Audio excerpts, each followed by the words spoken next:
Itulah tema yang kita hadirkan dalam kesempatan kali ini. Insya Allah nanti kita akan perdalam seperti biasa dalam sesi tanya jawab di 3, 4, dan 5. Tentunya masih bersama kami Damai Indonesiaku yang dipersembahkan oleh Sarum Wadimor, tentu Sarum kita. Selamat mengikuti. A'udzu billahi minasyaitonir rajim. Bismillahirrahmanirrahim. Assalamualaikum warahmatullahi taala wabarakatuh.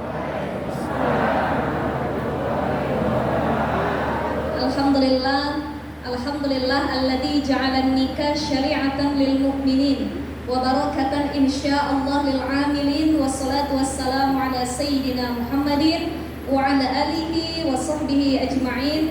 Rabbi israh li sadri wa yassir li amri wa hlul 'uqdatam min lisani yafqahu qawli. Amma ba'd. Alhamdulillah izin ada guru saya Ustazah Qatrun Nada, Ustaz Agung Izul Haq, dan para guru-guru Damai TV One yang insya Allah dimuliakan oleh Allah Subhanahu wa Ta'ala. Para jamaah yang di rumah sedang menyaksikan, ibu bapak yang hadir, apa kabar, sehat? Alhamdulillah. Utang lunas, Bu? Alhamdulillah. Ibu bapak yang dimuliakan oleh Allah Subhanahu wa Ta'ala, Islam itu adalah agama yang penuh dengan kemaslahatan, penuh dengan kebaikan. Semua diatur oleh Islam. Dari mulai bangun tidur sampai mau tidur lagi, itu ada adabnya, tata caranya, doa-doanya, dan proses yang harus dilalui. Begitulah Islam mengajarkan kita. Termasuk dalam hal membentuk satu keluarga, menyatukan dua orang yang saling mencintai, itu Islam punya konsep yang sangat luar biasa. Dalam Islam, konsep pernikahan itu ada dua macam. Yang pertama, menikah tujuannya untuk sakinah, mawaddah, warahmah. Yang kedua, tujuan menikah adalah untuk membentuk lingkungan yang maslahat.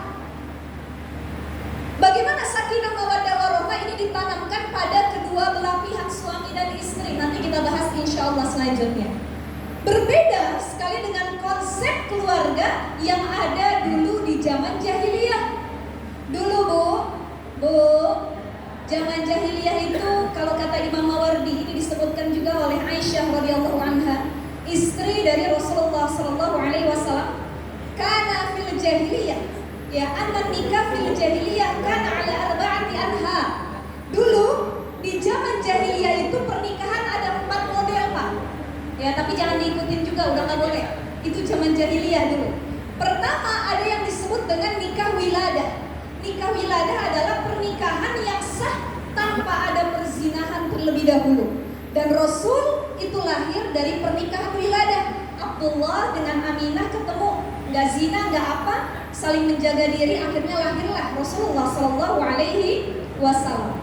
Ada yang kedua, ada yang nikahnya disebut nikah istibto. Nikah istibto ini adalah pernikahan yang dimulai dengan cara bertukar pasangan. Bapak punya istri, istrinya ditukar ke teman bapak. Mau apa enggak? Enggak. Bu, punya suami, tukeran sama tetangga. Mau enggak? Makanya enggak boleh dalam Islam, haram istibto itu. Itu berlaku di zaman jahiliyah. Ya, bahkan istibto ini bisa terjadi karena pengen memperbaiki keturunan. Ada suami yang dia agak cakep-cakep bener, ya secara gen juga kurang. Dia bilang sama bininya, udah kamu nikah deh sama yang bule tuh, yang agak cakepan dikit biar memperbaiki keturunan. Itu istibto juga. Dan yang ketiga ada yang disebut dengan nikah arrohat. Nikah arrohat itu perempuan poliandri, suaminya banyak dan semuanya harus jadi suami. Itu zaman jahiliyah. Dan yang keempat ada nikah arroyan. Perempuan naruh bendera depan rumahnya, bukan Agustusan, Pak, tapi dia taruh bendera sebagai tanda lelaki manapun boleh datang menggaulinya. Dan nanti kalau anaknya lahir, dia pilih anaknya paling mirip laki-laki yang mana. Kalau yang ditunjuk yang nomor 2, dia perlu nikahin. Itu zaman jahiliyah. Jadi Islam tidak membenarkan praktek pernikahan seperti itu. Konsep Islam hanya al-wiladah. Nikah, gak boleh zina dulu, gak boleh tukeran, tapi harus dengan proses ta'aruf, khitbah, menikah. Jadi nikah itu ternyata butuh ilmu, Bapak Ibu sekalian. Bukan hanya butuh duit buat biaya resepsi atau akad nikah, tapi juga butuh ilmu. Banyak kitab-kitab yang bisa kita jadikan rujukan. Ada Tau'ul Misbah fi Bayani Ahkamin Nikah, ada Qurratul Uyun, ada Uqudul Ujain, ada kitab-kitab yang lainnya. Itu harus kita pelajari untuk mempersiapkan pernikahan. Makanya dalam Minhajus Sawi dikatakan orang yang mau nikah niatnya kudu dua. Wa yustahabu, disunahkan, ya, ayyamu yal mutazawwiju bin nikah. Yang pertama adalah iqamatus sunnah, mendirikan sunnah, ngikut sunnah Rasul niatnya. Yang kedua, ghaddul basar, menjaga pandangan. Oleh karenanya Bapak Ibu sekalian yang dimuliakan oleh Allah Subhanahu wa taala, Pak, cinta nggak sama Ibu? Ibu cinta nggak sama Bapak? Nikah nggak cukup modalnya pakai cinta. Ada 3 hal yang harus dijadikan prinsip dalam rumah tangga. Ini jadi renungan buat saya, buat jamaah dan ibu bapak yang hadir semua. Apa itu? Yang pertama, nikah itu harus dibangun dengan rasa qanaah. Apa Bu? Qanaah. Istri nerima suami apa adanya. Suami ngasih uang belanja sehari cuma 100.000, alhamdulillah. Kalau bisa ditambahin Pak. Ini bulan Muharram. Salah satu keutamaan di bulan Muharram, siapa orang yang menambahkan rizki kepada keluarganya, maka Allah akan luaskan rizkinya juga. Kalau bulan lain biasanya kasih 100.000, bulan ini sehari 1 juta boleh. Ya, harus qanaah. Itu saling menerima.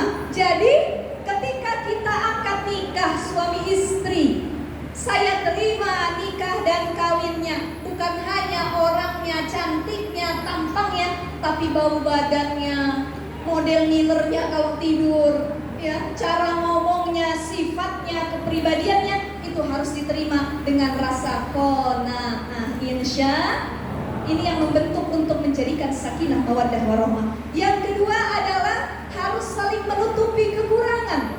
Dalam Al-Quran disebutkan, hunna libasul lakum wa antum libasul lahun. Kamu pakaian buat pasangan kamu, kita juga perempuan pakaian buat suami kita. Jadi fungsi pakaian apa? Saling menutupi, ya, saling melindungi. Kalau ada kekurangan dilengkapi, kalau sudah lengkap makin dilengkapi lagi. Dan yang ketiga, prinsip untuk membangun keluarga sakinah mawaddah warahmah adalah dengan komunikasi yang baik. Ibu kalau nggak suka sama suami, sampein. Suami kalau ada yang nggak suka sama istri, sampein. Jangan diem-diem aja. Ya, kelakuan suami nggak suka kita diemin, makin menjadi-jadi. Suami punya istri bawelnya ketulungan, nggak ketulungan Pak. Semua diomongin, sampein kagak suka kita dan lain sebagainya. Itulah prinsip-prinsip yang harus kita tanamkan agar keluarga kita Allah jadikan keluarga sakinah, mawaddah warahmah, dan juga keluarga yang maslahah. Bagaimana keluarga maslahah? Keluarga maslahah adalah keluarga yang selalu watawassau bil haqqi watawassau bis sabri, saling mengingatkan kepada kebaikan dan juga kesabaran. Insyaallah wallahu a'lam bissawab. Terima kasih Ustazah dan pemirsa yang dirahmati Allah. Dari apa yang telah disampaikan tadi, bersyukurlah kita telah dihadirkan Rasulullah di tengah-tengah kita yang telah mengoreksi kejahiliahan sifat-sifat pada umat-umat terdahulu dan memberikan petunjuk bagaimanakah mencapai rumah tangga yang bahagia, samawa. Bagaimanakah mewujudkan samawa dikala Allah terus menurunkan ujian untuk mengetahui kualitas hubungan dalam rumah tangga kita.